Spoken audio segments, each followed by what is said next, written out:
Wiragiri Jiwa Jenderal Urip Sumoharjo. Berawal dari perjanjian Renville, Letnan Jenderal Urip Sumoharjo merasa patah arang kepada para pemimpin politik. Dalam situasi tekanan batin itulah dia meninggal dalam kekecewaan.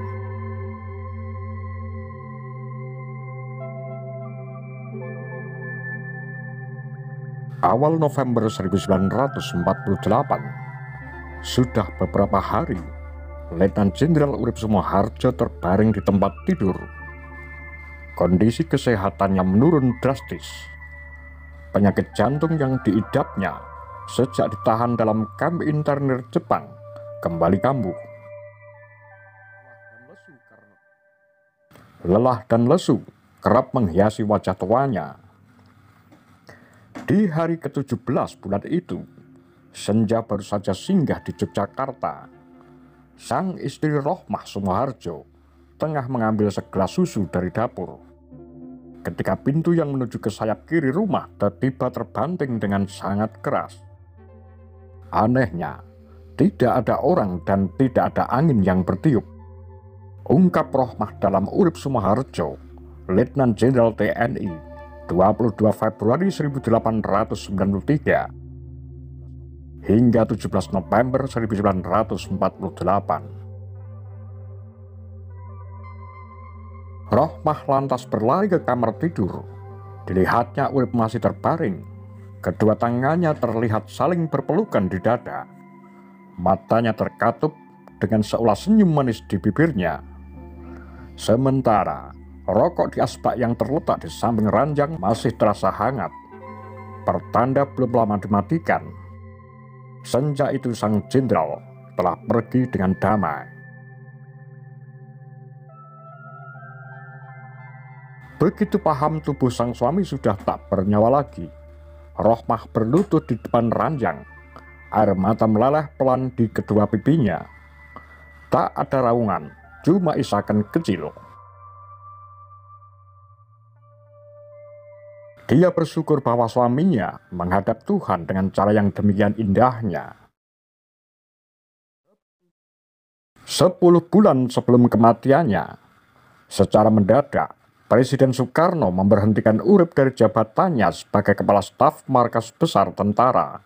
Dia kemudian ditempatkan sebagai anggota Dewan Pertimbangan Agung untuk urusan militer. Urip kecewa bukan terhadap pemberhentiannya sebagai Kepala Staf MBT. Kekesalan ex-perwira menengah Kenil justru tertuju kepada kebijakan pemerintah Republik Indonesia yang memilih bersepakat dengan Belanda melalui perjanjian Renville. Dia kecewa Soekarno-Hatta tak mempercayai kemampuan tentaranya sendiri. Bagi sang jenderal, berunding dengan Belanda hanya mengulangi kesalahan para leluhur sejak terjadinya pengkhianatan terhadap Pangeran Diponegoro. Menurut Rohmah, Urip lebih menyukai perang gerilya dibanding dengan perundingan. Suatu sikap yang juga dianut oleh atasannya, Panglima Besar Jenderal Sudirman.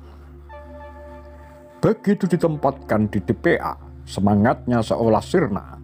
Tak ada gairah dan minatnya sama sekali mengurusi politik negara. Terlebih ketika tiba insiden Madiun meletus pada 18 September 1948, kegeramannya tak tertahankan.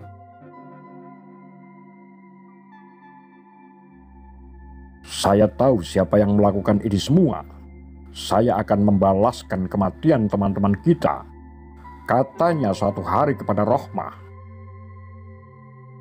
Urip memang layak kecewa. Sejak awal berdirinya Republik, dia termasuk orang yang sangat bersemangat untuk membangun suatu tentara yang kuat dan mewakili kepentingan rakyat. Itu pula yang diinginkan oleh Panglima Besar Sudirman. Kendati Sudirman berasal dari pembela tanah air, peta, namun soal prinsip tersebut, dia 100% satu keyakinan dengan Urip Sumoharjo yang berasal dari Kenil. Ketika Urip dan Sudirman membangkang terhadap keputusan perjanjian Renville, Presiden Soekarno cepat menggantinya dengan orang yang dianggap sesuai dengan selera revolusi, Pada mulanya, dia digantikan juniornya, Komodor Suryadharma. Namun Suryadharma hanya beberapa saat berlaku sebagai kepala staf MBT. Selanjutnya, Kolonel TB Simatupang lah yang kemudian menggantikan posisi yang semula diduduki Urip. Menurut Didi Kartasasmita, ex-Panglima Komandemen Jawa Barat, naiknya Simatupang sudah dia prediksikan sejak Urip diberhentikan Soekarno.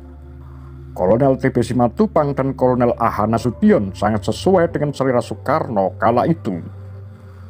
Lantas kenapa Soekarno tidak menyingkirkan Sudirman? Tentunya Bung Karno tidak ingin adanya resistensi dari kalangan peta yang jumlahnya mendominasi Angkatan Perang Republik saat tersebut. Ungkap Didi dalam autobiografinya, Pengabdian Bagi Kemerdekaan, disunting oleh Tatang Sumarsono. Ketidakpuasan itulah yang kemudian menggerogoti jiwa Urip. Ketika dia dipindahkan ke DPA, sejatinya dia tahu bahwa para politisi tidak lagi membutuhkannya. Karena itulah menjelang kematiannya, Urip sempat mengajukan surat pengunduran diri dari dunia militer.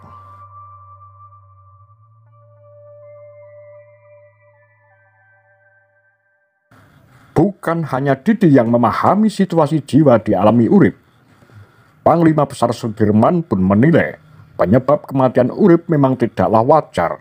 Seperti termaktub dalam buku karya Cokro Pranolo, Panglima Besar TNI Jenderal Sudirman, pemimpin pendobrak terakhir penjajahan di Indonesia. Sudirman menunjuk berubahnya kebijakan yang ditempuh oleh para pemimpin politiklah yang membuat Urip mengalami tekanan batin dan meninggal dalam kekecewaan. Gestellitzke Harakiri atau bunuh diri jiwa. Demikian istilah sang Panglima Besar untuk penyebab kematian Urip.